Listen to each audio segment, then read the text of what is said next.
Hello everyone, कसे आहात सर्व? मस्त आणि मजेत ना? मी अश्विनी तुमचं माझ्या आजच्या व्हिडिओमध्ये अगदी मनापासून स्वागत करते. तर पहा, तुम्ही बिगिनर्स असाल आणि तुम्हाला असा 4 टक्सचा ब्लाऊज स्टिच करायचा असेल तर त्याचे जे टक्स आहेत ते किती अंतरावरती आणि किती ते पाडायचे हे तुम्हाला जर लक्षात येत नसेल तर हा व्हिडिओ फक्त तुमच्यासाठी आहे. तर बघा, या ब्लाऊजला किती सुंदर असा पप आलेला आहे. असा ब्लाऊजला पप आला की समजून जायचं कस्टमरला ब्लाऊज बसून जाणार आहे. त्यासाठी लागणारे इम्पॉर्टंट टिप्स आणि ट्रिक्स या व्हिडिओमध्ये मी शेअर केलेले आहेत. तर व्हिडिओ शेवटपर्यंत नक्की पहा. चला तर मग तुम्हाला दाखवते आता कसे टक्स घ्यायचे आहेत आपण ते. तर ज्या साईडला आपण हुकलूक पट्टी जॉईन करत असतो तर क्रॉसपट्टीपासून गळ्यापर्यंतचा सगळा पार्ट आपल्याला मोजून त्याचा सेंटर काढायचा आहे. नंतर क्रॉसपट्टी ज्या साईडला आपण खालच्या साईडला लावतो तिथून इकडच्या साईडला 3.5 इंचावरती, नंतर फिटिंगच्या साईडला 1.5 इंच, फिटिंगच्या साईडला खालून वरच्या साईडला 1.5 इंच आणि जो आपला शोल्डर आहे त्या साईडला आर्महोल आहे तिथून 3.5 इंचावरती आपण मार्किंग करून घ्यायचं आहे. तर बघू शकता आता तुम्ही, हा जो सेंटर काढलेला होता ज्या साईडला आपण हुकलूक पट्टी जॉईन करतो तिथून मी 2.5 इंचावरती टक्स पाडून घेतलेला आहे. नंतर खालच्या साईडनं वरच्या साईडला 2 इंचावरती टक्स पाडून घेतलेला आहे जिथं आपण क्रॉसपट्टी जॉईन करणार आहे तिथं.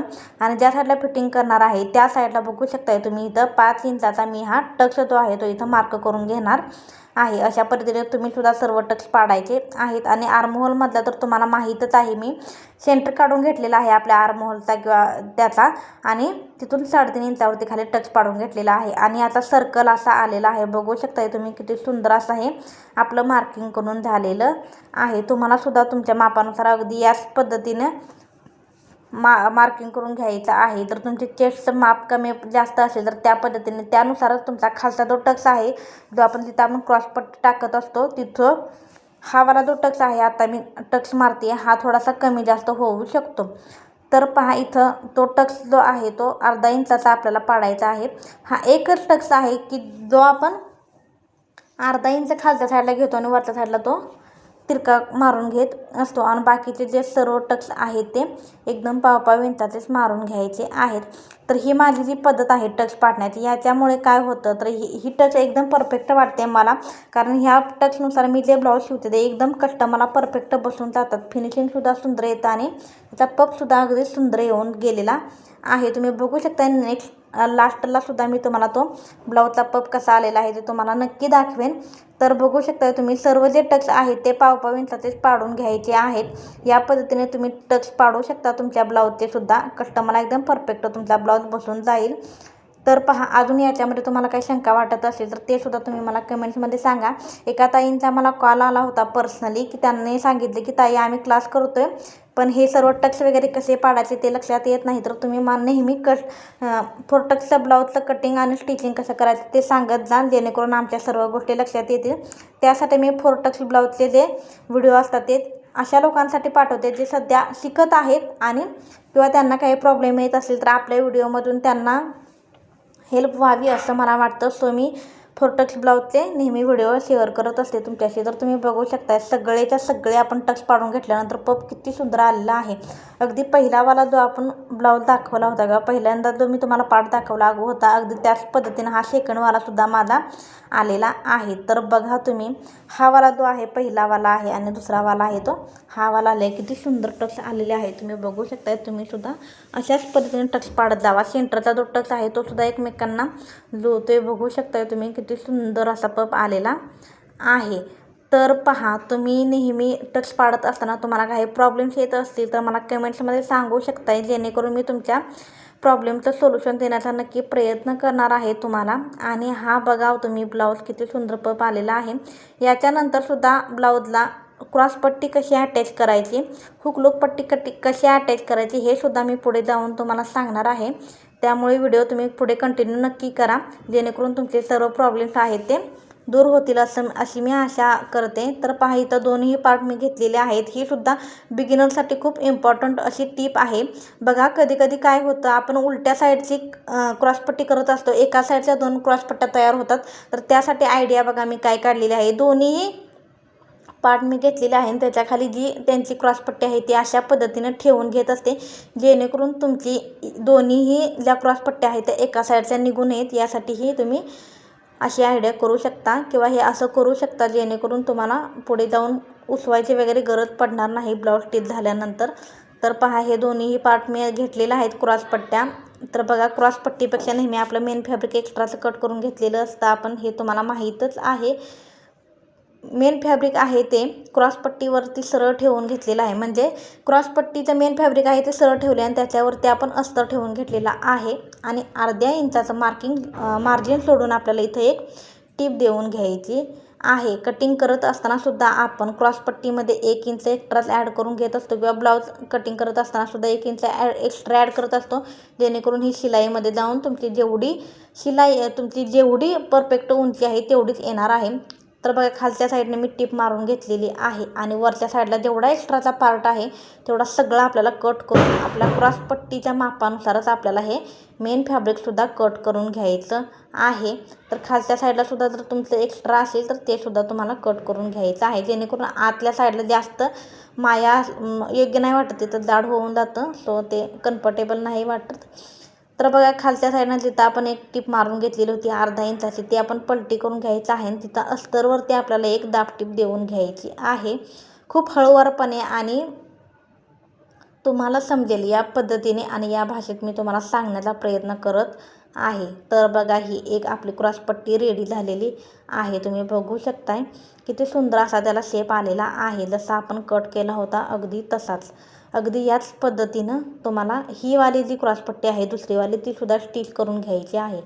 तर बघू शकताय तुम्ही मी दोन्ही क्रॉसपट्ट्या स्टिच करून घेतलेल्या आहेत आणि आता आपण त्या आपल्या पार्टला जोडून घ्यायच्या आहेत. वरच्या साईडचा जो पार्ट आहे त्याला, फ्रंट पार्टला.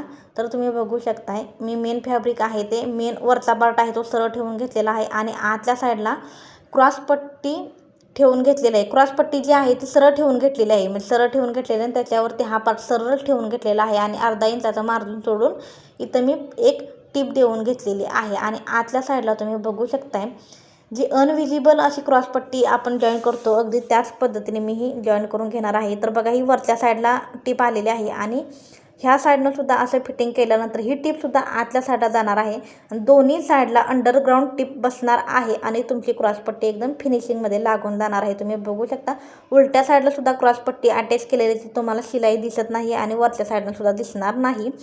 त्यानंतर पहा जो आपला मेन उरलेला फॅब्रिक आहे किंवा जे कापड आहे ते तुम्हाला रोल करून घ्यायचं आहे असं आणि क्रॉस पेपरवरती पलटी करून घेऊन जी मेन फॅब्रिक आहे ते आणि आपण जी टीप घेतली होती आधी ती एकमेकांवरती ठेवून अर्धा इंचाचंच मार्जिन सोडायचं आहे आणि इथं सुद्धा एक टीप देऊन घ्यायची आहे. कोणतीही गोष्ट तुम्ही स्टिच करत असाल तर तिथं तुम्हाला नेहमी डबल टीप देऊन घ्यायची सवय लावून घ्या, जेणेकरून तुम्हाला कस्टमरला सुद्धा उपयोगी होईल आणि तुम्हाला सुद्धा एक सुंदर अशी सवय लागून जाईल यासाठी.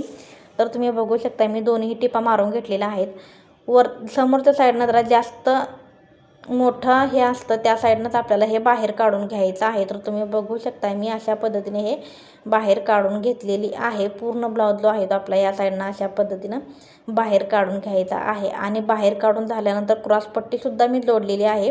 तर एक्स्ट्राचं फॅब्रिक आहे ते आपण इथं कट करून घ्यायचं आहे. तर तुम्हाला दाखवते मी एक्स्ट्राचं कापड मी इथं कट करून घेणार आहे आणि अशा पद्धतीने जर तुम्ही क्रॉसपट्टी जॉईन केली ब्लाऊजला तर खूप सुंदर असा लुक येतो ब्लाऊजला आणि फिनिशिंगमध्ये तुमचा ब्लाऊज जो आहे तो इथं तयार होत असतो. शिवाय तुमच्या ब्लाऊजचे जर धागे वगैरे निघत असेल तर तो सुद्धा प्रॉब्लेम तुमचा सॉल्व्ह होतो आणि तुम्हाला ओव्हरलॉक करायची सुद्धा गरज पडत नाही यामुळे. तर बघू शकता तुम्ही क्रॉसपट्टीसुद्धा जॉईन करून झालेली आहे आपली आणि बघा तुम्ही ब्लाऊजचा पफ किती सुंदर असा आलेला आहे. क्रॉसपट्टी जॉईन केल्यानंतर कधी कधी तुमची जो वरचा पार्ट आहे तो चपटा होण्याचा किंवा पफ कमी होण्याची शक्यता असते. तर ते फिनिशिंगमध्ये मी तुम्हाला सांगितलं त्या पद्धतीने तुम्ही जर स्टिच केलं तर तुमचा हा जो पफ आहे तो अगदी सुंदर आहे तसाच राहणार आहे. त्यानंतर आपल्याला हुक आणि लूकपट्टी जॉईन करून घ्यायची आहे. तर मी सगळ्यात आधी लूकपट्टी जॉईन करून घेणार आहे, जी आपण डाव्या साईडला जॉईन करत असतो. ब्लाऊजच्या डाव्या साईडला आपली लूकपट्टी असते. तर ती बघा लूकपट्टी मी ब्लाऊज सरळ ठेवून घेतलेला आहे आणि खालच्या साईडला पट्टी ठेवून एक टीप देऊन घ्यायची आहे. खालच्या साईडला थोडंसं फोल्ड करून घेतलेलं आहे जेणेकरून ते आतल्या साईडला जावं यासाठी आणि नंतर ते फोल्ड केलेलं काढून घ्यायचं आहे आपल्याला. तुम्ही बघू शकताय आणि असावाला उभावाला फोल्ड आपल्याला देऊन घ्यायचा आहे. हा एक फोल्ड झाला. अजून एक फोल्ड देऊन घ्यायचा आहे. जिथं आपण टीप मारलेली आहे म्हणजे तुमची जी लूकपट्टी असते ती नेहमी आपल्या ब्लाऊजला एक्स्ट्राची बसवून घेत असतो आपण. म्हणजे तुम्ही जिथून सुरुवात करता म्हणजे जिथं तुम्ही टीप मारून घेता पट्टीला तिथंपर्यंत डबल आपल्याला फोल्ड करून घेऊन तिथंच तुम्हाला दुसरीवाली जी फिनिशिंगची टीप आहे जी फायनल टीप आहे ती देऊन घ्यायची आहे. कारण तुमची जी लूकपट्टी आहे ती नेहमी एक्स्ट्राची आपण जॉईन करून घेत असतो आणि एक्स्ट्राचं कापड टाकून घ्यायचं आहे आणि अशा पद्धतीने मी टीप देऊन घेतलेली आहे. आता ह्याला आपण लूक कसे करायचे ते सुद्धा तुम्हाला मी थोडक्यात सांगणार आहे, जेणेकरून तुम्हाला जर काही त्यामध्ये प्रॉब्लेम्स वाटत असतील तर ते दूर व्हावेत यासाठी. तर बघा दोन्ही साईडला मी मार्किंग करून घेतलेलं आहे. वरच्या साईडला थोडंसं जास्त अंतर सोडलेलं आहे कारण तिथं आपली जी गळ्याची पट्टी आहे ती जोडून घ्यायची आहे त्यामुळं. आणि त्या दोन्हीचा सेंटर काढून ही तिसरी टीप करून घेतलेली आहे. चौथी ही टीप आहे ती ऑलरेडी पहिली कापडाला होती सो त्याकडे तुम्ही इग्नोर करा. आणि ती तिसरा पॉईंट झाला. आता चौथा पॉईंट कसा काढायचा बघा. पहिल्या मार्किंगपासून दुसऱ्या मार्किंगपर्यंत असा घ्यायचा आहे. तिसरा पॉईंट निघालेला आहे.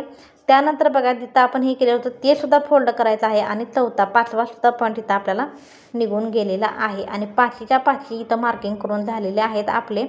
तुम्ही बघू शकताय किती सुंदर असे हे मार्किंग करून झालेले आहेत आणि एकदम समान अंतरावरती झालेले आहेत. आता आपण ते टीप देऊन कसं करायचं ते सुद्धा तुम्हाला मी दाखवते. तर बघा खालच्या साईडला थोडंसं झिगझॅग करून एक टीप देऊन घ्यायची आहे. नंतर आपल्याला मेन फॅब्रिक म्हणजे ब्लाऊज आणि तुमचा जो फूट आहे तो सुद्धा चेंज करायचा आहे. म्हणजे फूट उचलून घ्यायचा आहे आणि शिलाई देऊन घ्यायची आहे. सुई त्यामध्ये ठेवायची आहे जिथं आपण लाटला येतो तिथं आणि तुम्हाला फक्त तुमचा कपडा फिरवून घ्यायचा आहे. तर तुम्ही बघू शकताय हे आपण अशी टीप मारलेली आहे. आता सुई कापडामध्येच ठेवून घ्या आणि फक्त कपडा बदला. फूट उचला आणि नंतर पुढे टीप मारा. पुन्हा फूट उचला, सुई आतमध्येच ठेवा आणि फक्त कपडा हलवून पुढची टीप देऊन घ्यायची आहे. अशा पद्धतीने मी पाचही लूक करून घेतलेले आहेत ब्लाऊजला. यामध्ये सुद्धा तुम्हाला सर्व गोष्टी लक्षात आल्या असाव्यात अशी अपेक्षा करते. तुम्ही म्हणाल ही खूपच जास्त डीपमध्ये सांगते, तर बिगिनर्स लोकांना या सर्व गोष्टी खूप इम्पॉर्टंट असतात. सो मी त्यांना सांगितलेलं आहे. आणि बघा तुम्ही किती सुंदर असे लूक आपण जोडून तयार करून घेतलेले आहेत. आता आपण हुकपट्टीसुद्धा जॉईन करायची आहे. तर हुकपट्टी ही नेहमी आपण ब्लाऊजच्या उजव्या साईडला जॉईन करत असतो आणि ती आपण वरच्या साईडनं म्हणजे आतल्या साईडला म्हणजे वरून खालच्या साईडला आपण जॉईन करून घेत असतो. तर त्यासाठी बघा ब्लाऊज उलटा ठेवून घेतलेला आहे आणि खालच्या साईडला मी पट्टी ठेवून घेतलेली आहे हुकपट्टी आणि अर्धा इंचाचं मार्जिन सोडून पाव इंचाचं मार्जिन सोडून एक टीप देऊन घेतलेली आहे. खालच्या साईडला पण तुम्ही बघा थोडंसं अर्धा इंचाचं वर फोल्ड करून घेतलेलं आहे बघा अशा पद्धतीने असं. आणि आता आपण सरळ करून घ्यायची आहे. आता त्याला आपण 2 फोल्ड करून घ्यायचं आहे. ती पट्टी जी आहे ती डबल फोल्ड करून घ्यायची आहे आणि टीप देऊन घ्यायची आहे. तर ही पट्टी एक्स्ट्राची नसते, जिथं आपण जॉईन केलेला असतो तिथून पुढं त्याला मेन टीप असते ती येणार आहे. तर बघू शकताय तुम्ही दोन्ही पट्ट्यांमधला अंतर किंवा फरक तुम्हाला लक्षात आला असावा.